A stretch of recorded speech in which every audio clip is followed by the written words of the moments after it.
सभी का स्वागत है। मुख्यमंत्री हरीश रावत ने बीते रोज आपदा पीड़ितों के कैंप में पहुंचकर उनका दर्द बांटा। अपना सब कुछ गवा चुके लोगों की पीड़ा सुनकर सीएम खुद को रोक नहीं पाए और उनकी आंखें झलक आईं। सीएम ने पीड़ितों से कहा कि जब तक उनके पुनर्वास की व्यवस्था नहीं हो जाती तब तक वे किराए के मकान में रह सकते हैं। किराए का इंतजाम सरकार करेगी। उन्होंने डीएम को निर्देश दिए कि वह पीड़ितों की 1 माह का किराया एडवांस दे दें। इसके साथ ही ग्रामीणों के पशुओं के लिए राहत कैंप के पास ही टिन शेड का निर्माण कराने को भी कहा। सीएम ने पीड़ितों से कहा कि आपदा में जान गंवा चुके लोगों की भरपाई तो हम नहीं कर सकते, लेकिन सरकार उनके पुनर्वास में कोई कसर नहीं छोड़ेगी। कैंप में पीड़ितों से मिलने के बाद सीएम कार के आपदा प्रभावित गांव बस्तड़ी पहुंचे। वहां पहुंचने के लिए मुख्यमंत्री को करीब 1.5 किलोमीटर लंबा फिसलन भरा रास्ता भी पैदल तय करना पड़ा। इसी दौरान वे कई बार ईश्वर से उत्तराखंड के गांवों को सुरक्षित रखने की प्रार्थना भी करते रहे।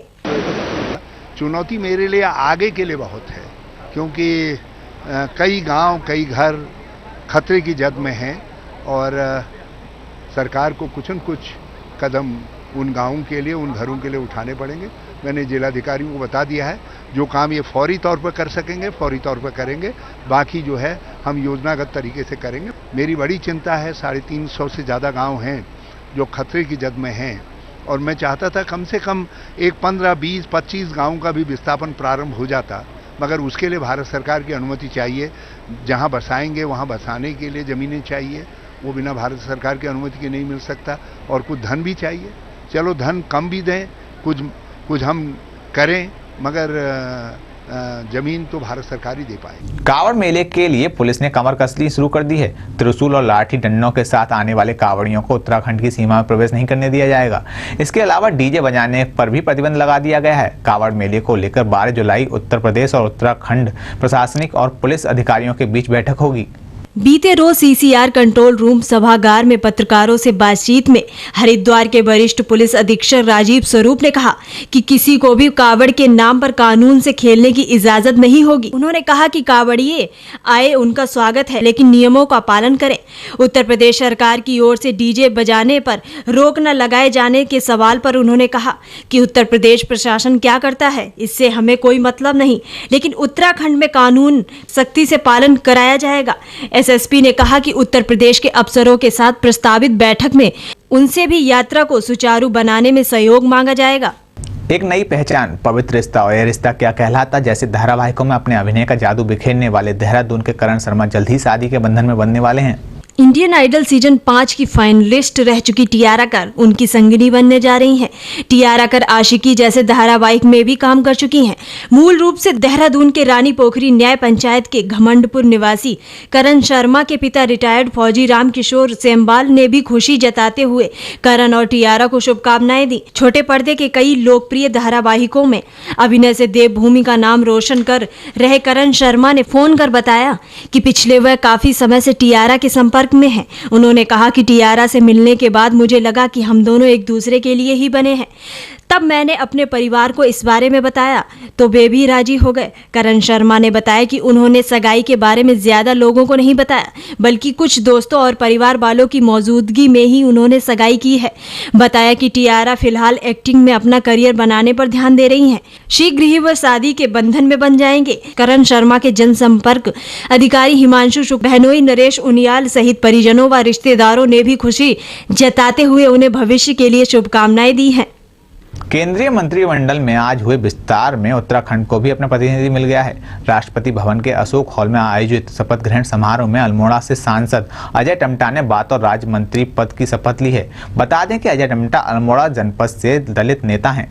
उत्तराखंड ने पिछले लोकसभा चुनाव में सभी 5 सीटें भाजपा की झोली में डाली, मगर इसके बावजूद इनमें से किसी को नरेंद्र मोदी मंत्रिमंडल में जगह नहीं मिल पाई।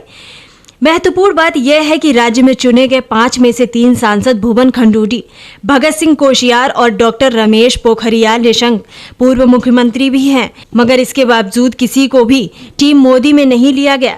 कांग्रेस इसे सियासी मुद्दा भी बनाती रही थी कि उत्तराखंड से किसी सांसद को मंत्री न बनाकर भाजपा ने राज्य की उपेक्षा की है। गौरतलब है कि अटल बिहारी वाजपेयी के नेतृत्व वाली पूर्ववर्ती राजग सरकार में उत्तराखंड से 2 मंत्री थे। पौड़ी गढ़वाल सीट के सांसद भुवन चंद्र खंडूडी कैबिनेट और अल्मोड़ा सांसद बची सिंह रावत राज्य मंत्री बनाए गए थे। उत्तराखंड में आपदा की प्रमुख वजह बन रही अतिवृष्टि से बचने के लिए राज्य सरकार ने कृत्रिम बारिश कराने की मैग्नेटिक टेक्नोलॉजी के प्रयोग पर विचार करना शुरू कर दिया है। सचिवालय स्थित राज्य आपदा न्यूनीकरण एवं प्रबंधन केंद्र के सभागार में कंपनी के विशेषज्ञ गैरी डी ला पेरमाय ने मैग्नेटिक तकनीक के जरिए अत्यधिक घनत्व वाले बादल को कृत्रिम बारिश कराकर कमजोर करने की तकनीक की विस्तृत जानकारी दी। उन्होंने बताया कि ऐसे बादल को चिन्हित कर अधिक घनत्व हासिल करने से पहले ही मैग्नेटिक तकनीक के जरिए न सिर्फ कई छोटे छोटे टुकड़ों में तोड़ा व फैलाया जा सकता है, बल्कि कृत्रिम बारिश कराकर कमजोर भी किया जा सकता है। यूएई, चीन जैसे कई देशों में इस तकनीक का सफल प्रयोग किया जा चुका है। हालांकि उत्तराखंड में इसके इस्तेमाल के लिए विभिन्न विभागों को मिलकर काम करना होगा। सचिव आपदा प्रबंधन शैलेश बगोली ने बताया कि प्रदेश की भौगोलिक परिस्थिति के अनुसार यहाँ प्रत्येक घाटी में मौसम का अलग अलग सिस्टम बनता है। ऐसे में अतिवृष्टि करने वाले बादल की पहचान करने की कोई तकनीक फिलहाल मौसम विभाग के पास नहीं है। हमारी इस खास पेशकश यूपी उत्तराखंड स्पेशल में अभी के लिए बस इतना ही। समय के साथ चलते रहने के लिए देखते रहिए समाचार टाइम 24। धन्यवाद। नमस्कार, मैं हूं नेहा। दोस्तों, हमारे जीवन में हम प्रतिदिन बहुत सी परेशानियों से घिरे रहते हैं, जैसे कि धन का ना होना, लगातार मेहनत करने पर भी सफलता का ना मिलना, पढ़ाई में रुकावट आना, विवाह में बाधा पड़ना, बिजनेस का न चलना और न जाने ऐसी कितनी समस्याओं से। लेकिन जहां ये समस्या है वहीं इसका समाधान भी है। जी हाँ, इसका समाधान छिपा होता है रत्नों में। कहते हैं हर व्यक्ति ग्रहों के प्रभाव से जुड़ा होता है और ग्रहों के अनुसार प्रत्येक व्यक्ति की एक राशि और एक लग्न होता है और हर राशि से जुड़े होते हैं रत्न, जो व्यक्ति के जीवन